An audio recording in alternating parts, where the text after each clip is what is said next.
The cabin on Mill Creek Road, Evan Brooks, 33. A travel photographer exploring abandoned sites for a personal project. The road to nowhere. It was early fall when Evan took the old two-lane road into the hills of Reading. The forest around him was dense, tall redwoods, the smell of damp moss, and that humming silence you only get miles from civilization. His goal was to photograph an abandoned ranger cabin he'd heard about online. Locals said it had been empty since the late 80s after a ranger vanished. As dusk crept in, his GPS lost signal, and the only sound was the gravel crunching under his tires. His headlight beams danced across thick fog, and the occasional road sign swallowed by vines. Finally, he saw it. A crooked mailbox with the faded words Mill Creek Road scratched across it. The cabin appeared at the end of a narrow dirt path. Small. One story with boarded windows and a collapsed porch. It looked perfect for his shoot. He parked, grabbed his camera, and stepped into the heavy stillness of the forest. He noticed something strange immediately. The smell. It wasn't just the wet earth. It was metallic, sharp, like blood. Still, he brushed it off and began setting up his tripod. But when his flash went off, he froze. Through the viewfinder, in the reflection of the cabin window, there was a figure standing right behind him. He spun around. Nothing, just trees. But the smell grew stronger. The cabin interior, Evan pushed open the cabin door. The hinges groaned like a living thing. Dust hung thick in the air, and the faint smell of decay made him gag. His flashlight beam revealed a small living space, a table, an overturned chair and personal items coated in grime. On the far wall, a message was carved deep into the wood. "Don't stay after dark," he exhaled shakily. "That's comforting," he muttered, snapping a picture of the carving. Every few seconds, the old wood popped and cracked like the house was breathing. He checked the small bedroom. An old cot, tattered clothes, and a shattered mirror on the floor. The glass shimmered faintly, and for just a second, he thought he saw movement behind him, a silhouette moving from one doorway to another. He turned fast, flashlight cutting across the empty room. Nothing. Only the whisper of wind. But when he turned back to the mirror, there was a new word scratched into the broken glass that hadn't been there seconds ago. "Run!" He stumbled backward, kicking the cot, heart hammering. He grabbed his camera and stepped toward the doors, but outside something was breathing. Slow, heavy, wet, and it was right beside the porch. The voice in the woods. Evan stood completely still, flashlight trembling in his hand. "Hello?" he called, voice barely steady. The breathing stopped.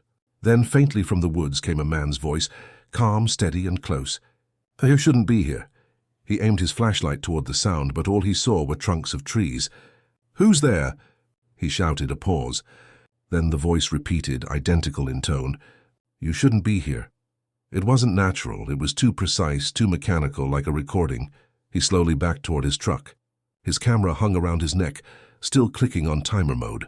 Through the flash intervals, he caught glimpses of something moving between the trees. First one figure, then two, then four. They weren't walking, they were swaying like puppets, limbs jerking awkwardly in rhythm. Each flash revealed them closer. He jumped into his truck, slammed the door, and hit the ignition. Nothing. Dead. He tried again. The engine just whined. The third flash of his camera illuminated them, standing at the tree line now. Faces pale, eyes hollow, mouths open, repeating in unison, "You shouldn't be here." The ranger's logbook. Evan grabbed his camera bag and bolted back into the cabin, slamming the door shut. The handle rattled once, then fell still. He needed a weapon, anything. He spotted a rusted fireplace poker and grabbed it. As he did, his flashlight beam landed on a small leather-bound book on the floor beneath the cot. A ranger's logbook. The entries started normally, notes about weather, patrol routes, and hikers. But as he flipped through, the writing grew erratic. Words crossed out, smeared with dirt and what looked like dried blood. Final entry. "It comes when you look too long. It wears the faces of the lost." Suddenly something heavy hit the roof. Then again, thud, thud. Like footsteps walking above him, he aimed the flashlight upward. Dust sifted down through cracks in the ceiling. Then from the chimney, a whisper slid down like wind. "Evan." The voice wasn't human. It sounded like static. He dropped the logbook, heart pounding. Outside, something started scraping along the wall, fingernails dragging wood from one end of the cabin to the other. then silence. Until a single knock echoed at the door. The shape at the door, the knock came again. Slow, deliberate. Evan whispered, "Who's there?" No answer. He peered through a crack in the wood and froze. Standing on the porch was himself. Same clothes, same camera strap, but its eyes were pitch black, and its mouth hung open like a puppet's hinge. It lifted one hand and knocked again, perfectly synchronized with his own heartbeat. Thump, thump, thump. Evan stumbled back, tripping over the cot. The duplicate outside tilted its head, then began smiling, a grotesque stretch of lips that didn't stop until it reached its ears. He fired a flare from his emergency kit out the window, lighting up the yard. For one blinding second he saw them, dozens of identical faces surrounding the cabin, all wearing his own features. The flare died. Darkness swallowed everything. Then a whisper from right behind him said, "You shouldn't have looked." The basement Evan darted toward the back door, kicking it open and sprinting into the woods. He didn't stop until his flashlight flickered out. Then he saw it, a cellar door half buried in dirt. He yanked it open and climbed inside, gasping for breath. The air was freezing, the smell of iron thick. His flashlight came back for a moment, revealing photographs pinned to the walls. Each picture was of him. Different angles, different years, even shots from his childhood home. In the corner was a figure slumped in a ranger's uniform, skin leathery and grey, jaw hanging open. The same words were carved into the wall behind him. "It wears the faces of the lost." The corpse twitched. Its eyes opened, and it whispered through a broken mouth, "You're next." The escape Evan screamed and ran out of the cellar into the rain. The forest was alive with movement, dozens of shapes, faces flickering like mirrors in the dark. Every reflection of him turned its head in unison as he ran. He finally reached his truck. The lights were on. The engine was running. But when he looked through the windshield, he saw himself sitting inside, hands on the wheel. He froze, realization sinking in. Whatever was in that cabin didn't just copy him, it replaced people. The figure inside smiled and started backing the truck toward him. Evan dived into the woods as the headlights swept over him. The last thing he heard before it vanished down the road was his own voice calling out, "Thanks for the photos." The last photograph days later, search teams found the truck abandoned 10 miles downriver. No sign of Evan. But the camera was recovered from the cabin floor, still flashing every 30 seconds. The last photo on the roll was chilling. It showed Evan in the cabin, crouched by the door, terrified. But his eyes, they were completely black. The authorities sealed the area. Locals now call it the Echo House. Every few years, hikers still report seeing flashes deep in the trees, like a camera going off in the dark. And sometimes when they check their phones later, they find new pictures of themselves, taken from behind. The girl behind apartment 3B, Lydia Harper, 27, freelance graphic designer, recently moved into a rundown apartment complex after a breakup. The move-in Lydia Harper had always loved the idea of starting fresh. When she moved into the Cedar Ridge Apartments in Austin, she thought it was a steal. Cheap rent, a small balcony and quiet neighbors. The complex wasn't glamorous, though. The hallways smelled faintly of mildew, and the lights flickered like the place was perpetually tired. Her apartment was number 3A on the top floor. The one next to her, 3B, had a padlock on the door and no nameplate. The landlord, an old man named Carl, told her it had been empty for years. "Don't worry about that one," he'd said almost too quickly. The first few nights were uneventful. Lydia unpacked, painted her walls, and worked late into the night.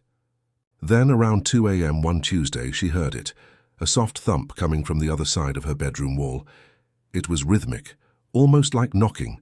Thump, pause, thump, pause. She pressed her ear to the wall. "Hello?" she called.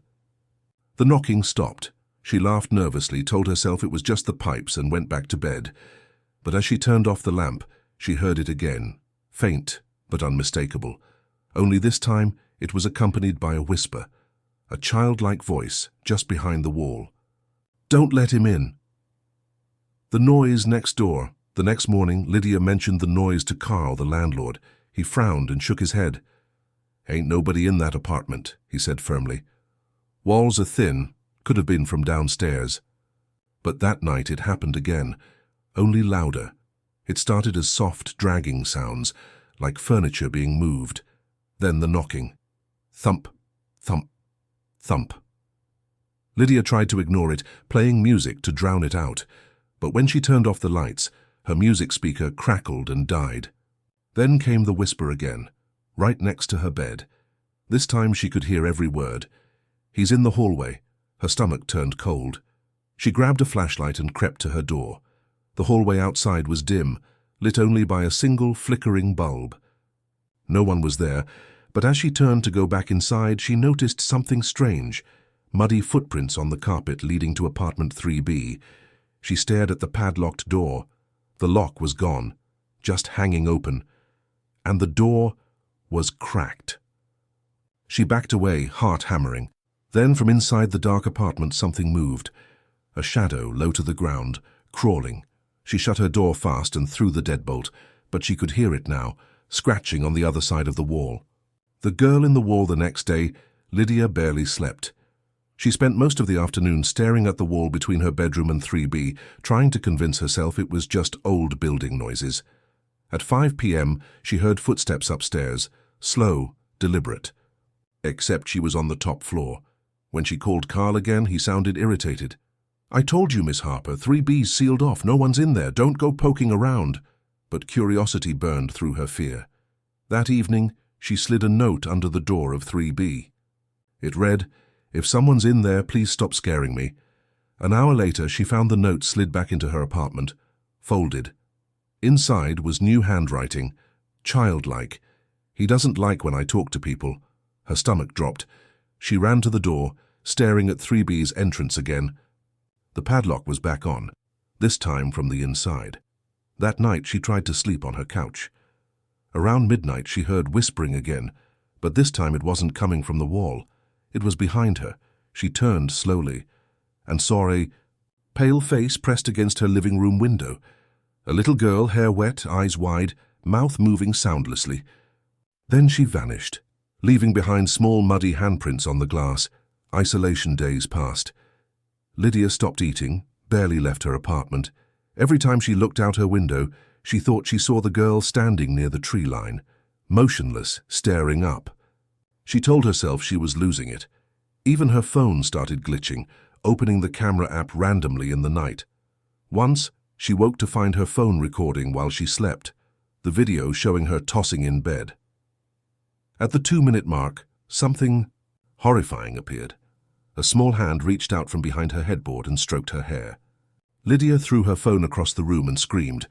The next morning she went to confront Carl, but when she reached his office she found the door wide open. Inside, papers were scattered everywhere, and a file on apartment 3B was lying on the floor. Inside it were 3 police reports. Names: the Monroe family, couple with a young daughter, Daisy, age 9. Date: April 1997. Status: missing. Presumed dead. The final photo made her stomach twist. Daisy's face. It was the same girl from her window. The thing in the wall that night, Lydia slept with the lights on. But even then the air in her apartment felt wrong. Cold, electric. Around 1 a.m. the knocking started again. Only this time it was coming from inside her bedroom closet. She approached slowly, trembling, flashlight in hand. The door rattled once, then went still. She opened it. Nothing inside but clothes. She exhaled. Then she noticed a small hole in the drywall near the floor, wide enough for a child's hand. She knelt down and aimed her flashlight. For a split second she saw a face staring back, eyes completely black. She screamed, stumbling backward. Something reached through the hole, nails scraping against the wood floor. The voice that followed wasn't a child's anymore. It was deep, gurgling. "She's mine." The wall began to move, bulging like something was trying to crawl through. Paint cracked, drywall split open. Lydia bolted for the door, but the knob twisted violently in her hand. From behind her, a child's voice cried out, "Help me, he's here!" The neighbors warning Lydia ran downstairs, banging on a neighbor's door. A woman in her 60s opened, eyes wide when she saw Lydia trembling. "Please, you have to help me. There's someone in the wall." The woman's face drained of color. "You're in 3A, aren't you?" Lydia nodded. The woman whispered, "You shouldn't have stayed there. That apartment's cursed. The man who lived in 3B, he wasn't normal." She explained that years ago, before the Monroes disappeared, a tenant named John Harker lived in 3B. He was quiet, reclusive, until one night police found strange carvings in his walls, hundreds of them, eyes, faces, names. When the Monroes moved in later, the little girl Daisy started saying she had a friend in the wall named Johnny. 2 weeks later, they vanished without a trace. By the time Lydia looked back up, the neighbor was closing her door. "I never told anyone that," she whispered. "Now leave before he notices you." But it was too late. When Lydia looked back toward the stairs, the light at the end of the hallway flickered out, and someone was standing in the dark. The return to 3B Lydia couldn't take it anymore. She packed her things, determined to leave before sunrise. But as she passed apartment 3B one last time, she heard soft crying from inside. "Daisy?" she whispered. The crying stopped. Then a voice, her own voice, replied, "Help me, Lydia." She froze. Slowly she reached for the doorknob. It turned easily this time.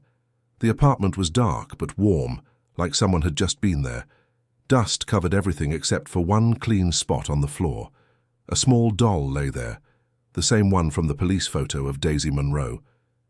Then the door slammed shut behind her. The room went pitch black. She turned on her flashlight and screamed. The walls were covered in faces, drawn in ash, carved deep into the plaster. Each one was identical, her own. The haunting ending when? Police arrived 2 days later. Lydia's apartment was empty. Her belongings packed neatly, her keys left on the counter. But there was one new thing, and the padlock on apartment 3B was back in place and sealed tight. Carl, the landlord, refused to open it. "It's best we leave them be," he said. A month later, the new tenant in 3A, a college student named Mia, complained about noises in the wall. When maintenance went to check, they found a small hole near the baseboard. Inside it was a folded piece of paper. It read in shaky handwriting, "Don't let him in." Lydia. That night Mia texted her friend at 2:17 a.m. "Someone's knocking from 3B. She was never heard from again, and to this day, apartment 3B remains locked. Sometimes tenants swear they hear a child giggling through the vents and a deeper voice whispering after, "She's mine."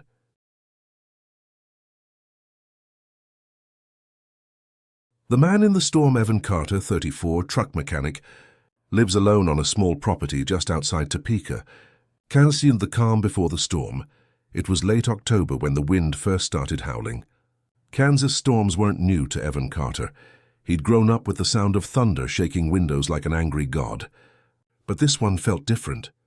The clouds that night moved wrong, slow and swirling, like the sky was boiling. He lived alone after his divorce, in a small single-story house on an acre of flat land surrounded by cornfields. The nearest neighbor was half a mile away, and the only light after sunset came from the blinking red radio tower in the distance. As Evan sat in his garage fixing a carburetor, the radio cracked with static. The Weather Channel warned of a possible tornado forming west of the county. He sighed, wiped his hands on a rag and went inside. Just before midnight, the wind died completely under too suddenly.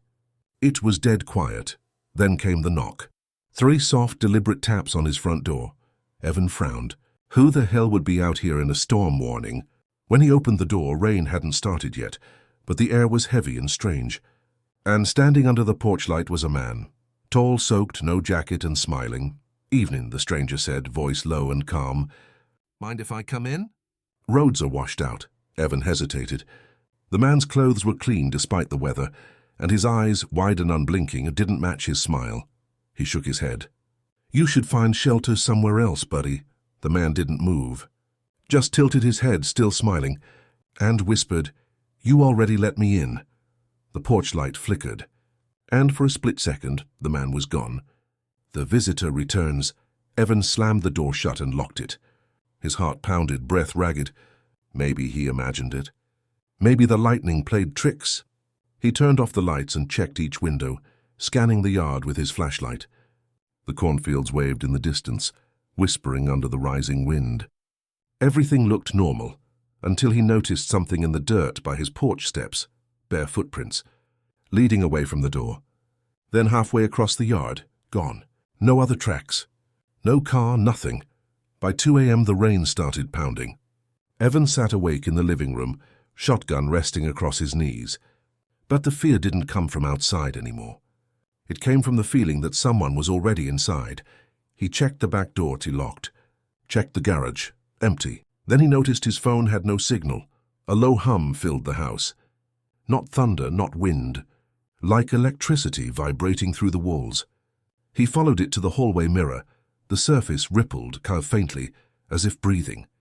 He blinked, stepped closer, and in the reflection behind him, the man was standing in the kitchen doorway. Evan spun around, nothing there. But when he turned back to the mirror again, 3 words were written across the glass in fog. "Let me in." Lightning struck nearby, shaking the windows. The power went out. The house plunged into darkness. In that pitch-black silence, Evan heard a whisper right behind his ear. "I never left." Signs of madness. The next morning, sunlight poured through the windows like nothing happened. Evan's phone buzzed back to life, and he convinced himself it was stress. He'd been drinking lately. Maybe it was the whiskey. He drove into town to clear his head. The clerk at the gas station noticed his pale face. "You look like you've seen a ghost," she joked. Evan half smiled. "Something like that." On the way back, he saw a man walking along the highway, same build, same clothes. The hitchhiker's head slowly turned toward Evan's truck as he passed. Evan slammed the brakes. The road behind him was empty. That night, he couldn't stop checking the locks. Around 11 p.m., he heard it again, tapping at the window. Not knocking this time, but fingernails dragging lightly against glass. He pulled the curtains aside, and nothing. Then he saw it, handprints, perfectly formed, pressed from the inside. His breath caught. The prints weren't his. Too long, too narrow. He backed into the living room and froze. The TV was on, flickering static, but there was no power outage this time.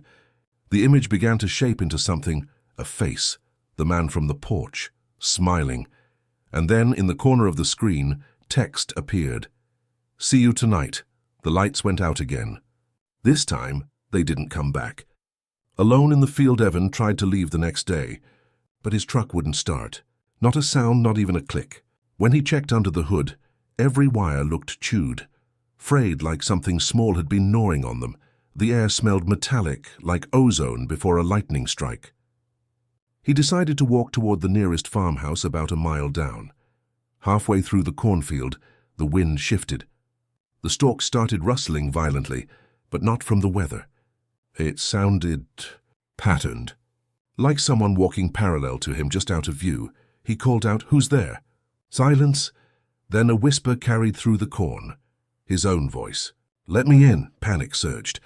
He broke into a run, pushing through the stalks, until he stumbled out near the road as gasping, shaking. That's when he saw something move in his truck. Through the windshield, a figure sat in the driver's seat. The man. He was staring straight ahead, smiling that same dead smile. Then slowly his head turned toward Evan. Evan sprinted back toward the house. The sky went dark with sudden clouds. The air crackled like something ancient and angry was crawling through it. When he reached the porch, he froze. Muddy footprints led inside. And the front door was wide open. The revelation inside, the entire house smelled of wet soil. The floorboards creaked under his boots. Something had been dragged, long streaks of mud leading down the hall. He followed them to the living room. On the wall, written in black, or maybe blood, were the words, "You let me in." A low growl came from the kitchen. Evan stepped slowly toward it, gripping a wrench like a weapon. The refrigerator door hung open. Inside, the shelves were empty except for a single object, a small glass jar. Inside that jar was a human tooth. His knees went weak. Then behind him, the voice again, "You took my place." Evan turned, and the man stood there inches away. Wet clothes, blackened eyes, and a grin too wide for his face. Evan swung the wrench, but it passed right through him. The figure vanished, leaving behind a rush of cold air so sharp it made his ears ring. Then slowly, every window in the house shattered at once. The wind howled inside, swirling like a living thing. In it, he could hear screams, hundreds of them. and faintly underneath it all, laughter. Evan ran outside into the storm that was now tearing through the property. Branches snapped, lightning flashed across the fields, and in every flash he could see him and the man standing closer, always facing him. He sprinted toward the barn, slamming the door shut behind him. The sound of wind vanished. For a moment everything went still. Then the barn lights flickered on by themselves. The walls were covered in drawings, dozens of them, scrawled in charcoal and dirt. They were faces. His face, he stumbled backward. The drawings began to drip, like the walls were bleeding. In the corner a shadow moved. The same voice whispered, "You invited me." Evan grabbed a lantern and hurled it. Flames erupted across the barn floor. The figure stepped through the fire unharmed. He bolted out the back, running into the open field as rain poured down. But something wasn't right. The house wasn't behind him anymore, just more corn, endless and black. He ran until he couldn't breathe. And realized he'd been running in circles. Every direction led back to the same burning barn. The final stand lightning struck a tree nearby, setting it ablaze. Evan stumbled toward it, exhausted, soaked to the bone. The figure appeared again, walking through the rain, eyes glowing faintly white. "Who are you?" Evan screamed. The man smiled wider. "You opened the door. That's all I needed." Evan fell to his knees, realizing too late what it meant. The night he answered that knock and he'd said, "Come in," it wasn't a man. It never was. The creature leaned close, whispering, "Now you belong to the storm." Wind howled so violently it knocked him backward. His vision blurred as cold hands gripped his throat. He gasped for air, but there was none. When the wind stopped, the figure was gone. So was Evan. The haunting ending 2 days later, the storm passed. Police found Evan's truck burned, his barn collapsed, and his front door still hanging open. Inside the house, the mirrors were all shattered except for one. The hallway mirror. Carved across its surface were 3 words, "Let me in." The sheriff assumed lightning started the fire, but the deputy swore the storm that night had stopped just before it reached that county. Weeks later, a new family bought the property. The father laughed when he heard the ghost stories, until one night during a thunderstorm, there was a knock at the door. 3 slow, deliberate taps. He opened it. No one was there. Only the wind. But when he closed the door, he noticed something on the glass window. A single muddy handprint. Too long. Too narrow. And faintly from the living room mirror came a whisper, "Evening."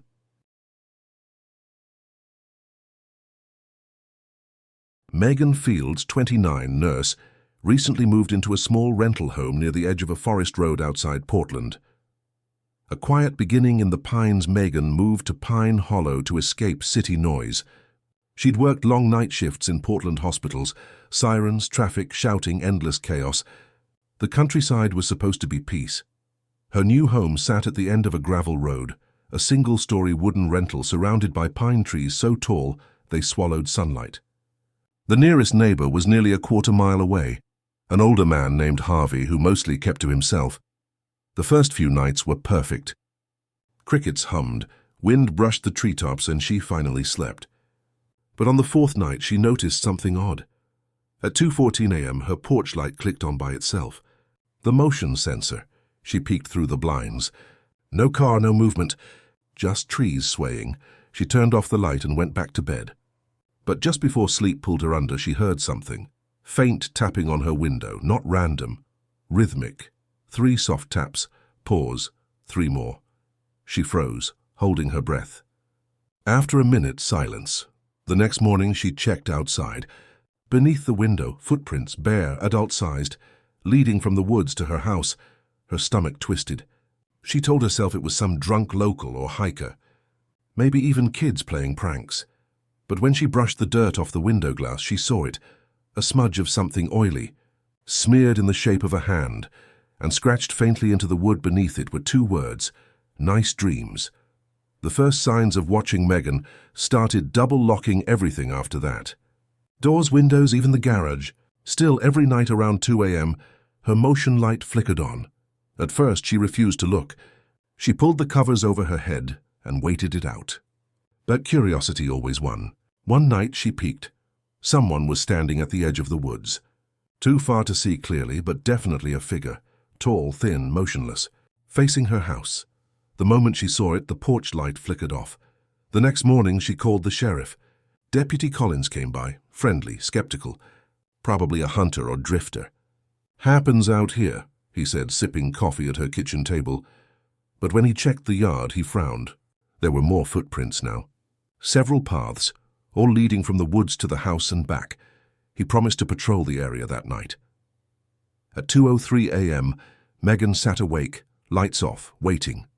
She watched through her blinds, clutching a phone. When the light came on this time, she saw him clearly, a man wearing a long dark coat, head tilted upward as if staring directly at her window. Her heart hammered. She called 911, but before she could speak, the line died. Static. She looked back outside. He was gone, but the porch light was still on, and something had been left on the steps, a small Polaroid photo of her sleeping. The sheriff's discovery deputy, Collins, arrived early the next morning. Megan was pale, shaking, clutching the Polaroid. He examined it, frowning deeply. "This looks old," he muttered, like a 70s camera. "You didn't take this." She glared. "Does it look like I took it?" He sighed, scribbling notes. "We'll set a patrol tonight. If this guy shows again, we'll catch him." That day, Megan tried to distract herself. Grocery shopping, phone calls, cleaning, but she couldn't shake the feeling of being watched. At one point, while putting groceries away, she glanced at her kitchen window and froze. There was a smudge on the glass again, but this time on the inside. That night, Collins parked down the road, engine off, watching her house through binoculars. The forest was silent, too silent. At 2:12 a.m., movement. A figure stepped out from behind the trees, the same tall, thin man. Collins whispered into his radio. Got visual. Moving in, he approached with his flashlight drawn. The beam cut through the fog, but when it reached the figure, it vanished. Only footprints remained. Fresh, wet, leading toward the house. Collins sprinted to Megan's door, pounding. "Megan, open up!" No answer. He burst inside. The house was dark except for the flickering porch light outside. And in the hallway, another Polaroid, taped to the wall. This one showed Collins himself sitting in his patrol car, watching the house. The uneasy calm after that night. Collins doubled his patrols, but Megan was unraveling. She started hearing whispers in the woods, her name drawn out softly. Megan. She recorded them once, but playback only caught faint static. A few days later, the activity stopped. No lights, no footsteps. Silence. She started to think maybe he'd moved on. Maybe the sheriff scared him off. But then strange things started happening inside the house. Her TV would turn on by itself, static screen glowing. Objects weren't where she left them. Her keys in the fridge, her phone in the bathroom. She found muddy prints near her back door, inside, still barefoot. She told Collins, voice trembling.